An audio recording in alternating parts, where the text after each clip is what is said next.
안녕하세요. 시대에듀 여러분들. Speed Tell Level 2 65점 완성반의 김나래 강사입니다. 여러분 오늘 우리가 드디어 문법을 끝내고 독해를 들어가는 날이거든요.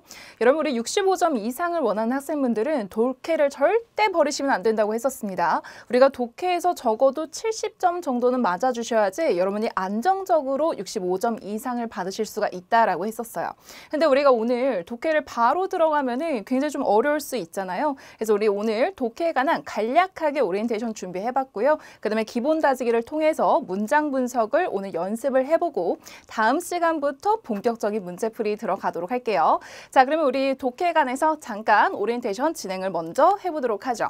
자, 여러분 GTELF 독해 같은 경우에서는 선생님이 첫날에 이제 얘기를 들었듯이 문항수는 28문항이 이제 나옵니다. 그 중에서 20문항은 독해에 관한 질문이 나올 거고요. 그 다음에 8문항은 어휘에 관한 질문이 나온다. 그렇게 생각하시면 돼요. 그 다음에 여러분 시간은 우리 몇 분이었었죠? 그렇죠. 우리가 약 40분이 이제 주어집니다. 그래서 한 문제당 1분 25초 정도라고 생각을 하시면 되겠어요. 자, 그 다음에 우리가 이 GTELF 독해 같은 경우에서는 파트 1에서 4까지 이렇게 나뉘어져 있거든요. 그래서 우리가 파트 1에서 4까지 어떤 걸로 구성이 되어 있는지 잠깐 한번 살펴보는 시간 가져보도록 할게요. 자, 우리 파트 1 같은 경우에서는 인물의 어떤 일대기가 이제 나옵니다. 그래서 어떤 역사적인 인물의 그런 전기문이 나온다 생각하시면 되겠고요. 그다음에 파트 2 같은 경우에서는 여러분 잡지나 신문 또는 기사문 등이 이제 나옵니다. 그다음에 어떤 이론에 관한 것들, 가설에 관한 것들 그런 것들이 나온다 생각하시면 되고, 그다음에 파트 3 같은 경우에서는 백과사전식 설명문이 이제 나옵니다. 그다음에 파트 4 같은 경우에서는 비즈니스나 일상의 편지문이 나온다 생각하시면 되겠어요. 그래서 우리가 각 파트당 7문항씩 들어가 있습니다. 그래서 우리가 총 몇 문항이다? 28문항이다. 그렇게 생각하시면 되겠죠. 자, 그러면 우리가 또 이 뒷장으로 한번 넘어가시면은 제가 또 여러분들을 위해서 뭐를 준비하냐? 독해에 관한 어떤 실전 전략 팁들을 조금 준비를 해왔거든요. 자, 우리 같이 한번 보도록 하죠.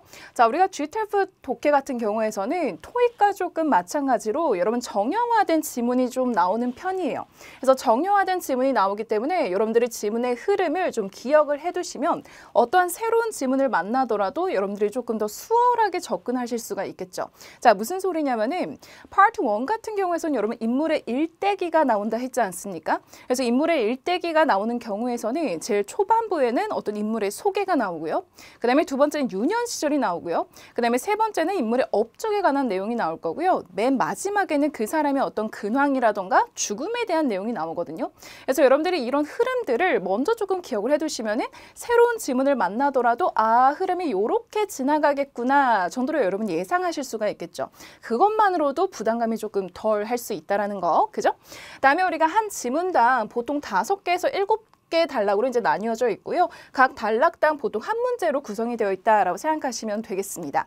그다음에 우리가 주제, 세부사항 또는 맞는지 틀리는지 그런 not true 질문 유형이라던가 추론에 관한 질문 유형 이런 것들이 이제 총 5개 정도가 나올 거고요. 그다음에 어휘 및 동의어를 묻는 그런 2문제가 이제 출제가 됩니다. 자, 우리 독해에서 사실 가장 중요한 건 이런 뭐겠어요? 당연히 어휘력을 높이는 게 사실 가장 중요하겠죠.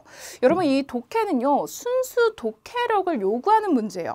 그러면 내가 순수 독해력을 요구하기 때문에 얘들이 어휘를 모른다면 당연히 독해 문제는 푸시기가 어렵겠습니다. 그래서 우리가 어휘력을 높이는 게 이 GTELF 독해에서는 가장 중요하다 생각하시면 되겠고요. 선생님 저는 어휘력이 조금 약한 편이에요. 좀 부족한 편이에요. 그런 학생분들은 사실 어휘력과 독해력을 같이 기르실 수밖에 없습니다. 그래서 여러분 어휘들 많이 받으시는 게 엄청 도움이 되실 거예요. 오케이? 자, 그 다음에 조금 더 자세히 한번 가보도록 할게요. 여러분 요 첫 번째가 제가 GTELF가 갖고 있는 가장 큰 메리트가 아닐까 이런 생각이 좀 들거든요. 자, 그 소리는 무슨 소리냐? 지문의 순서와 문제의 순서가 같다. 여러분 토익 같은 경우에서는 1번 질문이 꼭 첫 번째 단락에 나와야 된다라는 건 사실 없어요. 그 1번 질문에 관한 내용이 맨 끝에 막 나오기도 하거든요. 그래서 막 이렇게 막 섞여져 있습니다. 하지만 GTELF에서는 여러분이 부담감을 덜 가질 필요가 있는 게 뭐냐면 지문의 순서와 문제의 순서가 같다라는 있다라는 거예요.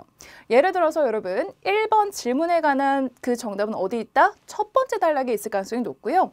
2번 질문에 관한 정답은요. 두 번째 단락에 있을 가능성이 높습니다. 그래서 우리가 각 단락당 보통 한 문제가 평균적으로 출제가 되는 편이다. 그렇게 생각하시면 되겠어요. 이게 가장 큰 메리트가 되지 않을까요, 여러분? 그죠? 그래서 우리가 질문을 먼저 읽고요. 그 다음에 지문으로 가시는 거예요. 그 다음에 질문을 갔다가 지문으로 갔다가 즉 질문, 지문, 질문, 지문 이 순서를 계속 여러분들이 연습을 하실 겁니다. 자, 그럼 우리가 문제를 먼저 읽는 것이 중요하다라고 했었는데 문제를 읽을 때도 여러분 그냥 막 눈으로 막 그렇게 읽는 게 그게 아니라 문제를 읽을 때도 여러분이 정확하게 의문사라던가 키워드를 체크를 해주시는 게 중요하겠죠. 자, 의문사 같은 게 뭡니까 여러분? when이라던가 why라던가 where이라던가 이런 것들이잖아요. 그래서 여기서 언제를 묻는 건지 아니면 어디서를 묻는 건지 여러분들이 잘 체크를 하셔야겠죠. 그 다음에 도대체 키워드가 무엇인지 내가 찾고자 하는 단어가 무엇인지 그런 것들을 여러분이 정확하게 체크를 하시고요. 내가 찾고자 하는 질문들을 머릿속에 두고 그 다음에 지문의 단락을 읽으셔야 된다라는 겁니다. 아시겠죠? 굉장히 중요해요, 여러분. 의식적으로 기억을 해두셔야 돼요. 그다음에 세 번째, 여러분 지문을 이제 읽으실 건데 GTELF 독해 같은 경우에선 지문이 조금은 긴 편이잖아요. 그래서 우리가 지문을 읽을 때도 여러분들이 다 물론 읽어도 좋아요. 선생님 저는 독해가 조금 잘 되는 편입니다. 그러면 당연히 꼼꼼하게 읽는 거 너무너무 좋죠. 근데 우리 요거는 시간이 조금 제한이 되어 있고 독해력이 좀 약한 학생분들도 있잖아요. 그래서 여러분들이 꼼꼼하게 읽기보다는 이 스캐닝을 하면서 읽는 것이 굉장히 중요해요. 자, 여러분 스캐닝은 사실 뭐냐면은 빠르게 속독을 하시면서 정확한 정보를 찾아내는 거. 그게 바로 스캐닝이거든요. 예를 들어서 만약에 질문에 이런 게 나왔다 칩시다. 아, 이 사람이 유년 시절에 어떤 일이 있었는가? 그죠? 그러면 여기서 키워드는 여러분 유년 시절이잖아요. 그래서 내가 이제 지문을 보더라도 child가 있는가? 아니면 뭐 childhood라는 단어가 있는가? 그런 것들을 빠르게 스캐닝하는 것이 중요하다라는 거예요. 알겠죠? 자, 이런 것들도 우리 연습을 계속해서 앞으로 해볼 거고요. 자, 그다음에 또 중요한 거 여러분 paraphrasing에 유의하면서 정답을 찾자. 여러분 paraphrasing을 또 처음 듣는 학생분들도 분명히 있을 것 같은데 모든 영어 시험에서 여러분 paraphrasing은 기본이다. 그렇게 생각하시면 돼요. paraphrasing이 뭐냐?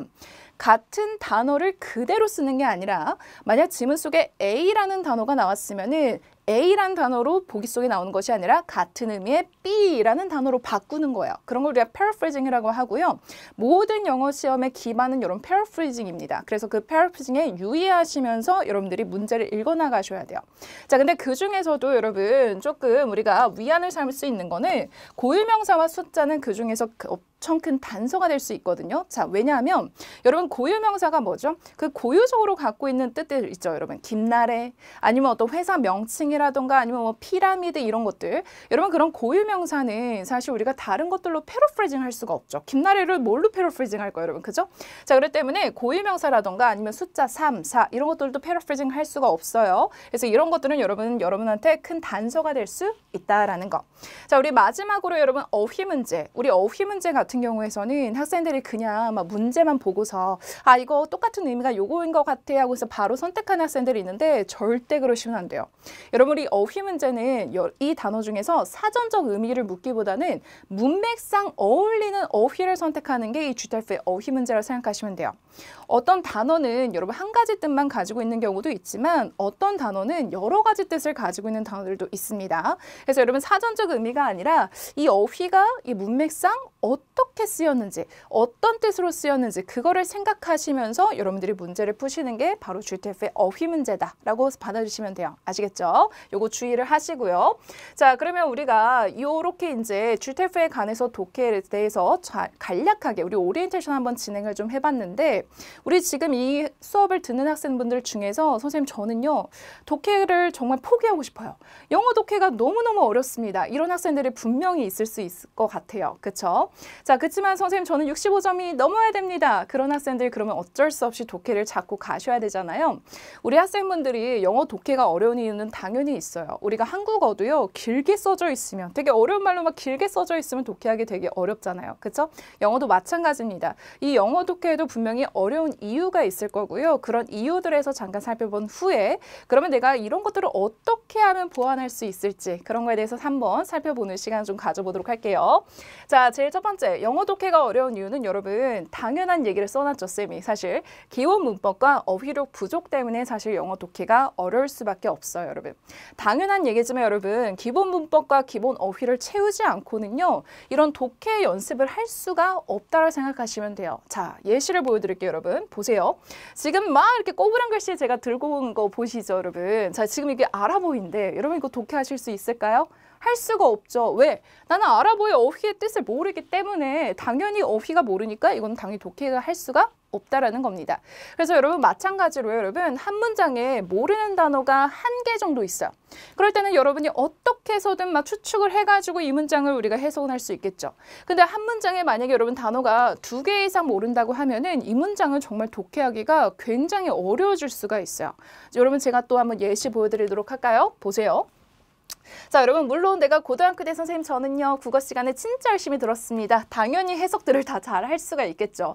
하지만 여러분 내가 만약에 이것이 한국어라는 건 내가 알겠는데 이게 막 둔극이 뭐지? 그죠? 그 다음에 사마띠가 도대체 뭐지? 이런 것들을 모른다고 하면은 여러분 한국어임에도 불구하고 이 문제를 어떻게 독해를 할 수가 있을까요? 절대 할 수가 없어요. 그래서 여러분들이 한 문장에 모르는 단어가 2개 이하로 만드는 것이 이 독해를 하는 데 있어서는 가장 중요하다 생각하시면 됩니다. 당연히 뻔한 얘기를 하고 있지만 여러분 그런 뻔한 얘기일수록 굉장히 중요하다라는 거예요. 알겠죠? 자, 다음에 두 번째, 영어와 한국어 어수는 다르다는 걸 인정하고 익숙해지자. 여러분 이것도 되게 뻔한 얘기죠. 난 많이 들어봤어요. 선생님 영어랑 한국어랑 어순이 다르죠? 영어는 주어 동사가 먼저 나오죠? 네, 맞아요. 너무 맞는데 여러분 그런 것들을 의식적으로 생각을 하면서 그렇게 이제 직독특해하는 거를 노력을 해야 되는데 그런 거는 내가 인정을 하지 않고 노력도 하지 않는다. 그렇게 하면 영어 독해는 굉장히 조금 어려워질 수가 있습니다. 여러분이 의식적으로 문장을 보실 때 노력하셔야 되거든요. 자, 우리가 예문을 잠깐 저랑 2문장 한번 보도록 할 건데요. 자, 한국어 같은 경우에선 여러분 나는 그녀를 사랑한다.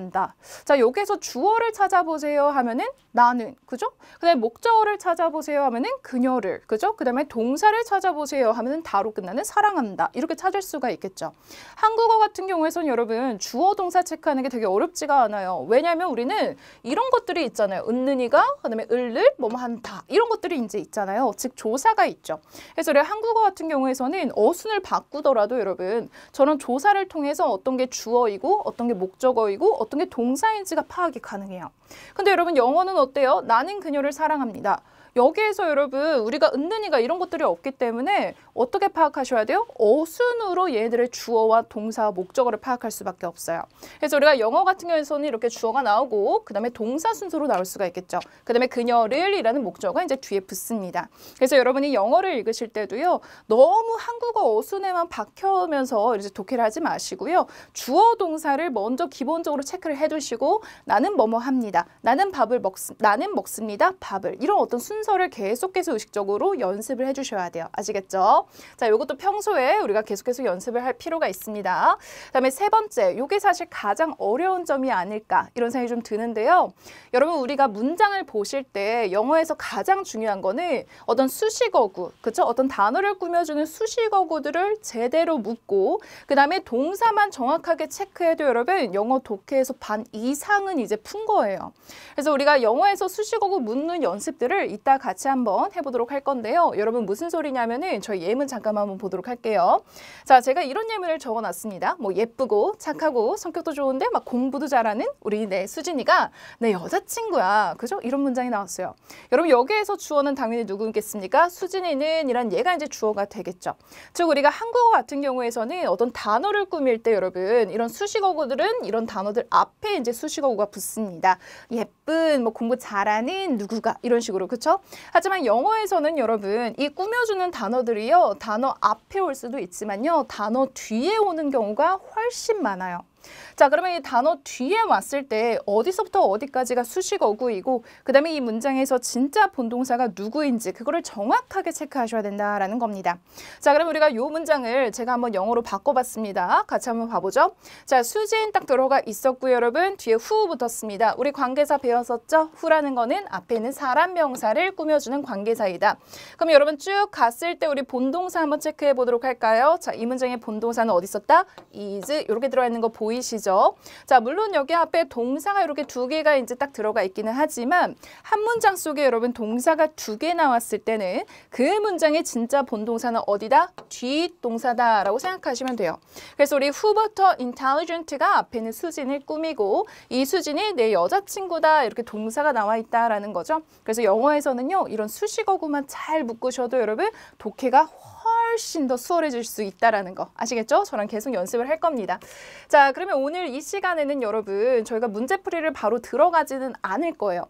왜냐면 나는 독해에 대한 연습도 제대로 되어 있지 않은데 이런 어떤 긴 문장을 막 계속해서 독해를 하라고 하면은 우리 학생들이 지레 겁을 먹을 수도 있고요. 아, 이 독해 때려쳐야겠다. 나 GTF 때려쳐야겠다. 막 이런 마음이 또 들 수도 있지 않겠습니까? 그래서 오늘 우리가 본격적으로 독해 들어가기 앞서서 여러분들과 한 문장 한 문장씩 내가 어떻게 하면 수식어들을 잘 묶을 수 있는지 그런 문장 분석 연습을 좀 제가 준비해 봤거든요.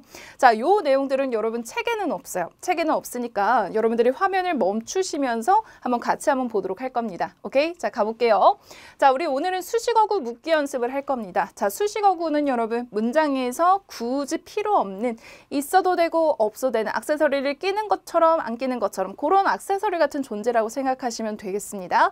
자, 그런 수식어구 역할을 하는 것들이 뭐가 있냐면은 전치사구라는 게 있어요. 여러분 전치사구는 뭐냐?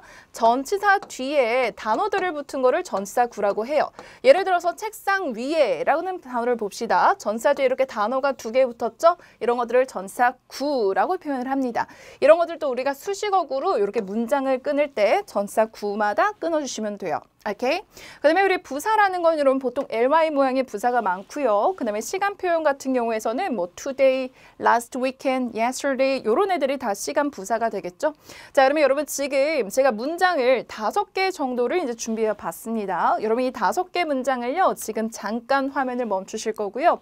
아, 내가 여기에서 수식어구가 어디서부터 어디까지이고 그 다음에 이 문장의 진짜 동사가 무엇이겠다. 요거 한번 체크해 보는 시간 가져보도록 할게요.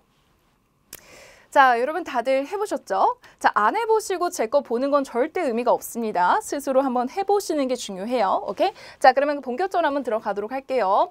자, 지금 이렇게 콤마가 들어가 있어요. 여러분 콤마가 들어가 있는 부분은 그냥 수식어구 부분이다 정도로 생각하시면 돼요. 그래서 우리가 지난 주말에 라는 시간부사 들어가 있었고요. 그 다음에 내가 방문했습니다 라는 동사 들어가 있었고요. 우리 할아버지를 이라는 목적어 들어가 있죠. 그 다음에 내 여동생이랑 이란 표현에 이렇게 with my sister 이라는 전사구 묶었고요. 그 다음에 by bus, 버스로 라는 이렇게 전사구로 묶었습니다. 여러분 다 맞으셨겠죠? 그 다음에 두 번째 한번 가볼게요. 여러분 제가 콤마는 한번 끊고 간다 했었습니다. 그래서 앞에 ly 붙어 있는 부사 수식어구 들어가 있죠. 게다가 그 다음에 그가요 got a promotion 하고 나왔습니다. 승진을 했습니다. 정도로 여러분 해석하시면 되겠고요. 자, 우리 promotion이라는 단어는 물론 어떤 홍보란 뜻도 있지만 여러분 승진이라는 뜻도 되게 잘 쓰입니다. 그래서 got a promotion 승진했다 정도로 해석하시면 돼요. 자, 여기까지는 여러분 큰 무리 없이 잘 따라왔을 거라 생각이 좀 들고요. 세 번째부터 들어가죠. 자, 세 번째는 여러분 지원서라는 주어가 맨 앞에 이제 들어가 있기는 합니다. 자, 근데 여러분 지금 뒤에를 봤더니 for a job 들어가 있었고 was submitted 들어가 있는 거 보이죠? 자, 우선 동사 먼저 체크해 볼게요. 자, 동사 was submitted 제출되었습니다. 그럼 우리가 for a job 직업을 위한 이라는 전사구로 묶어주게요. 자, 직업을 위한 지원서가 제출되었습니다. 언제요? 6월에 정도로 전사구 또 묶어주시면 되겠죠. 오케이. 자, 그다음에 이제 우리가 또 네 번째 문장 가볼까요? As manager. 여러분 여기 as라는 거는 뭐뭐로서라는 전치사예요. 그래서 매니저로서 전치사구 묶었고요. 그다음에 Mr. Lee가요 should attend 참석해야 합니다. 미팅에 이렇게 들어가 있죠. 그다음에 다음 주에라는 표현은 시간 무사 이렇게 묶어놨습니다. 괜찮죠? 자, 맨 마지막 문제 들어갑니다, 여러분. 자, Dr. Johnson이요 gave a presentation. 여기에서 여러분 gave를 주다라고 하시는 거 아니라 presentation을 하다라고 할 때 give a presentation 이렇게 표현을 합니다. 그래서 우리가 presentation을 했습니다 정도로 해석하시는 게 중요하겠고요. 그 다음에 app부터 들어가도록 할게요. 전사구 묶을게요, 여러분. 어디까지? 다른 전치사 앞까지. 그래서 annual conference 1년에 한 번씩 열리는 그런 학회에 어디에 있는 런던에서 이 정도로 여러분이 해석하시면 되겠죠. 자, 우리가 이렇게 수식어구 묶기 연습을 했기 때문에 여러분들도 나중에 독해를 하실 때 어떤 한 문장이 해석이 안 된다? 그러면 지금처럼 한번 천천히 한번 연습을 좀 해보세요. 그 다음에 여러분들이 해석지랑 비교를 해보시는 거예요. 알겠죠? 오케이. 자, 그러면 다음 절 들어가죠. 자, 우리가 다음 장에는 뭐가 들어있냐면은 관계사절 묻기 연습을 제가 넣어봤거든요. 근데 여러분 요거는 여러분들이 그래도 익숙해질 수가 있어요. 왜냐면 얘는 우리가 어디서 배웠었어요? 문법편에서 관계사에서 이미 했었잖아요. 그죠? 기억나요?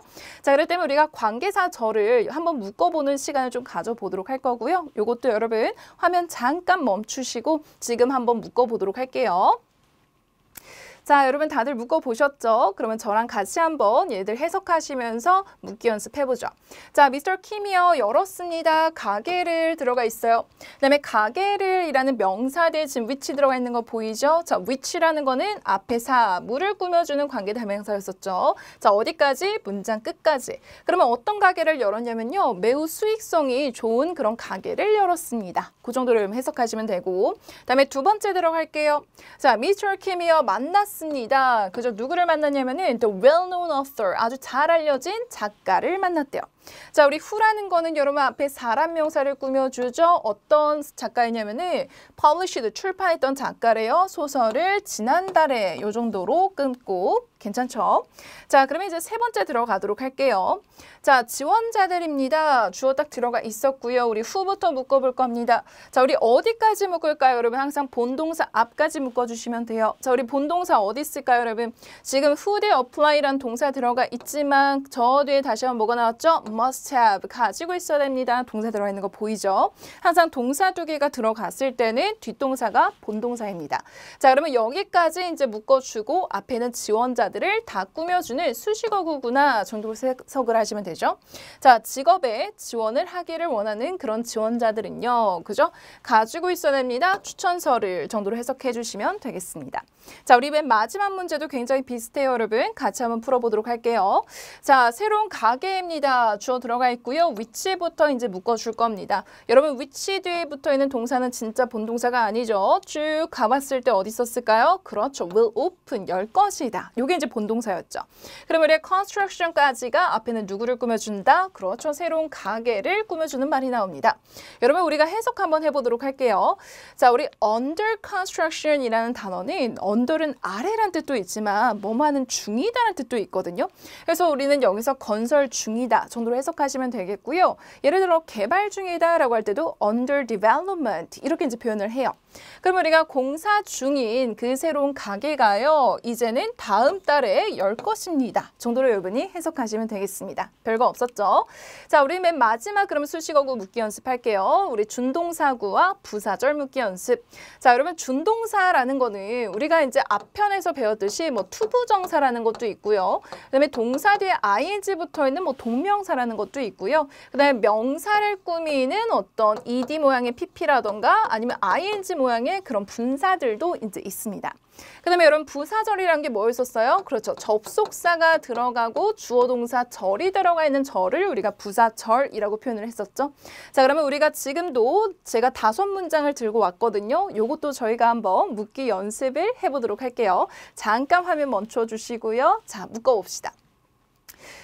여러분 지금 첫 번째 문장을 봤더니 if라는 뭐뭐 라면이라는 접속사가 딱 들어가 있었어요. 그러면 우리가 if절부터 여기까지가 죄다 부사절이 되겠죠. 그 다음에 진짜 본동사는 연락해주세요 라는 얘가 동사가 되겠습니다. 자, 그래서 너가 만약에 미팅에 참석하기를 원한다면 연락해주세요. 우리에게 즉시 정도로 해석하시고요. 다음에 두 번째. 자, 우리 please로 시작하는 건 여러분 무조건 명령문이에요. 그래서 동사 원형으로 들어갈 수밖에 없죠. 그래서 우리 웹사이트에 방문해주세요. 투부정사 끊어주시고요. To reserve a room. 여러분 해석 어떻게 들어갈까요? 여러분 요거 우리 문법편에서 배웠는데 자, 우리 완벽한 문장 뒤에 투부정사 붙어져 있을 때 해석은 부사 역할로 뭐뭐하기 위해서라고 해석이 잘 된다 했었어요. 그래서 여러분 독해하실 때도 아마 80% 이상의 투부정사가 보통은 뭐뭐하기 위해서라는 해석으로 잘 될 거예요. 그래서 우리가 방을 예약하기 위해서 정도로 해석하시면 됩니다. 다음에 우리가 요 세 번째도 한번 가볼까요? 여러분 투부정사로 시작하고 이렇게 콤마 들어갔을 때도 제가 부사 역할로 해서 어떻게 들어간다? 뭐뭐하기 위해서. 기억나죠, 여러분? 그래서 우리가 정보를 보호하기 위해서 수식어구 묶었고요. 자, 너는요 다운로드 받으셔야 됩니다. 프로그래머 이렇게 들어가 있죠. 그래서 여기서도 수식어구 이렇게 묶어봤습니다. 자, 우리 네 번째 들어갈게요, 여러분. 자, 지금 reducing이라는 표현에 ing 동명사인 주어로 시작을 했습니다. 자, 그러면 여러분 주어가 딱 들어가 있었기 때문에 지금 우리 동사를 먼저 조금 체크를 해주시는 게 좋을 것 같아요. 자, 쭉 갔습니다. 여러분 동사 어디 있어요? 그렇죠. is 동사 들어가 있죠. 그래서 우리가 여기까지가 죄다 주어네요. 자, 우리 동명사 주어로 시작했을 때에서 어떻게 들어간다? 뭐뭐 하는 것은. 기억날까요? 자, 그래서 우리가 생산 비용을 감소시키는 것은 필수적입니다. 괜찮죠? 자, 맨 마지막 문제입니다, 여러분. 볼게요. 자, 미스터 파크가요, 만났습니다. 사람들을 들어가 있고요. 지금 사람들이란 명사 뒤에 ing 붙어져 있는 거 보이죠? 자, 우리 물론 GTF 문법에선 여러분 명사를 꾸미는 분사는 나오지 않습니다. 하지만 여러분, 독해 같은 경우에서는 당연히 이런 명사를 꾸미는 분사가 들어간 문장도 나올 수는 있어요. 그럼 여러분 해석해 주셔야겠죠? 자, 우리가 이렇게 ing가 앞에는 명사를 꾸미고 있어요. 참석 중인 사람들 정도로 해석하시면 되고요. 세미나에 참석 중인 사람들을 만났습니다. 이렇게 이제 문장 끊기 한번 연습을 해봤습니다. 자, 우리 여기까지 이제 우리가 수식어구 묻기 연습을 해봤고요. 여러분 마지막으로 제가 들고 온 거는 우리가 질문 유형을 조금 들고 와봤어요. 여러분들이 이제 독해를 풀기 위해서는 이 질문들을 정확하게 의문사와 키워드를 체크하는 것이 중요하다 했었죠. 내가 어떠한 정보를 찾을 것인가 이런 것들을 여러분이 아셔야지만 그 정확한 정보를 또 지문 속에서 바로바로 체크가 가능하잖아요. 그래서 지금 제가 이 GTF에 나오는 질문들을 좀 가지고 와봤어요. 그래서 우리가 제목으로는 의문사가 들어간 의문문 해석 연습을 지금 잠깐 해보는 시간을 좀 가져볼 겁니다. 여러분 우리 의문문이라는 게 뭡니까? 뭐 무엇, 어떻게, 그 다음에 왜, 어디에서, 언제 이런 것들이 의문사이죠. 그러면 지금 여러분 제가 이 6개의 문장을 좀 가지고 와봤거든요. 그러면 내가 이 문장 속에서 어떤 것들이 내가 찾아야 되는 키워드가 조금 될 수 있는가 그거에 대해서 한번 생각을 해보시면서 그 키워드가 되는 그 단어에다가 체크 한번 해보도록 할게요, 여러분. 자, 이것도 화면 잠깐 멈추시고요. 한번 체크 한번 해보도록 하겠습니다. 개인적으로. 자, 그러면 저랑 여러분들과 한번 이 생각이 일치하는지 한번 같이 한번 봐볼게요. 자, 볼게요. 자, 우리 what이에요. 무엇을 내가 찾아야 되겠죠? 무엇이 그저 전문가들이 얘기했습니까? 뭐에 대해서요? 그들의 조사에 대해서 전문가들이 얘기했습니까? 즉, 무엇이 전문가가 조사에 관해 얘기를 했는가? 그죠? 그다음에 두 번째, 어떻게 이 stonefish가요, able to kill humans quickly, 그렇게 빠르게 인간을 죽일 수가 있는가? 즉, 어떻게 이 fish가요, 인간을 죽일 수가 있는가? 이게 이제 요게 키워드가 되겠죠? 자, 그다음에 세 번째, which statement best describes the stonefish? 어떤 설명이요 가장 잘 묘사하고 있는가? stonefish에 관해서. 즉, 이 stonefish에 관해서 가장 잘 묘사하고 있는 문장을 찾으셔야 되는 거. 자, 그 다음에 네 번째, why? 왜죠, 여러분? 당연히 이유 보셔야 돼요. 자, 왜 stonefish가 unlikely? 여러분, 부정 들어가 있으면 조금 키워드 체크해 두세요. 부정에 뭐 not이라던가 never이라던가 이런 것들 조심하시고. 자, unlikely니까 여러분 되지 않는 거죠. 왜 되지 않는가? 뭐가 되지 않는가? 아, 멸종종이 되지 않는 이유는 무엇입니까? 그죠? 다음에 우리가 where 들어가 있는 문장 볼게요. Where did invention come from? 이 발명품이 어디서 왔습니까? 즉, 어디서 이 발명품이 왔니? 요 정도로 키워드 체크하시면 되겠죠. 자, 그 다음 when did the products gain popularity with the public? 들어가 있습니다. 즉, 언제 이 상품이 인기를 얻었는가? 이 정도를 여러분이 키워드 체크하시면 되겠죠. 그래서 우리가 질문을 읽으실 때 여러분 절대 아무 생각하지 않고 이렇게 읽는 것이 절대 아니라 내가 찾고자 하는 정보가 도대체 무엇일까를 의식적으로 생각하시고 그 다음에 지문의 단락을 가셔야 되는 거. 그게 이제 중요한 포인트가 되겠습니다. 자, 그럼 우리가 마지막 페이지는 여러분 뭐를 또 준비하냐면요. 독해 문제 유형을 조금 준비해왔어요. 즉, 이런 어떤 유형들은 여러분들이 독해를 하실 때 계속해서 마주치는 유형이라고 생각하시면 돼요. 우리가 앞에서는 그런 어떤 상세 정보 유형을 본 거고요. 그 다음에 두 번째, 일치, 불일치 유형들도 이제 나옵니다. 예를 들어서 이렇게 나온다 생각하시면 돼요. 자, which of the following description? 다음 설명 중에서 Great Dane에 관한 다음 설명 중에서 틀린 것은 무엇입니까? 즉, 이거는 불일치에 관한 내용을 묻고 있죠. 만약에 여기가 여러분 true라는 단어로 바뀌었으면 이거는 일치에 관한 내용을 묻고 있는 문제다 생각하시면 되겠죠. 그래서 우리가 이런 일치, 불일치 문제이고요. 여러분, 일치, 불일치는 사실 그런 선택지와 지문을 정말 왔다리 갔다리 하시면서 이제 비교를 하셔야 되잖아요. 그래서 이런 일치, 불일치는 어쩔 수 없이 시간이 조금 걸릴 수밖에 없어요. 그래서 우리가 왼쪽, 오른쪽 계속 왔다리 갔다리 한다라고 생각하시면 되고요. 다음에 우리가 요 세 번째는 추론 유형이에요. 요게 이제 사실 제일 어려워요, 여러분. 자, 추론 유형은 우선은 질문을 조금 보도록 할게요. Why, 왜, most likely 들어가 있는 거 보이실까요? 여러분 우리가 질문에 most likely라는 질문이 들어가면은 요거는 그냥 아마도 정도라고 해석하시면 돼요. 자, 왜 아마도 이것이 멸종이 되겠는가를 이제 묻습니다. 여러분 지금 아마도라는 거는 지금 암시 추론 문제잖아요. 그죠? 자, 그렇기 때문에 얘는요, 뭔가 지금 지문에 정확하게 정답이 나와 있지는 않습니다. 하지만 그렇다고 내가 막 상상의 나래를 펼쳐가면서 아, 이것이 정답이겠지 생각하시면 안 돼요. 항상 지문에 기반한 정답을 찾는 것이 또 관건이 되겠습니다. 그래서 여러분들이 이런 질문 유형을 보면은 아, 이거는 조금 어려운 질문 유형이다 생각하시면 돼요. 알겠죠? 자, 그다음에 동의어 같은 문제는 이렇게 생겼어요, 여러분. 다음 패시지 문맥에 있어서 이 단어가 의미하는 것은 무엇입니까? 그러면 지문 속에 여러분 이렇게 밑줄이 그어져 있을 거예요. 그러면 이 단어를 찾으시고 이것이 문맥상 어떤 의미를 의미하는지 그 단어를 체크하시는 게 이런 동의어 문제다 생각하시면 됩니다. 여러분 우리가 GTF 독해 같은 경우에서는 만점을 다 받을 필요는 없다라고 했었어요. 그죠? 우리가 어쨌든 평균 점수이기 때문에 내가 그래도 적어도 70점 정도는 맞아주시는 게 사실 제일 좋다라고 이제 했었습니다. 자, 70점 정도는 여러분 28문항에서요. 한 18에서 20문항 정도라고 생각을 하시면 될 것 같아요. 그래서 내가 만약에 정말 선생님 저는요 이런 추론 문제 너무너무 어려워요. 이런 거 조금 버리셔도 괜찮아요. 내가 할 수 있는 문제를 최대한 많이 푸는 게 중요한 페이지입니다. 오케이? 자, 오늘 여러분 저희랑 잠깐 이제 이런 독해에 관해서 간략한 오리엔테이션과 그다음에 문장 분석 연습을 조금 해봤습니다. 그래서 여러분들도 어떤 독해를 하실 때 계속 그런 연습을 하시는 게 너무나 필요하고요. 우리 다음 시간부터는 본격적인 문제풀이 들어가도록 하겠습니다. 여러분 오늘도 너무나 수고하셨습니다. 안녕!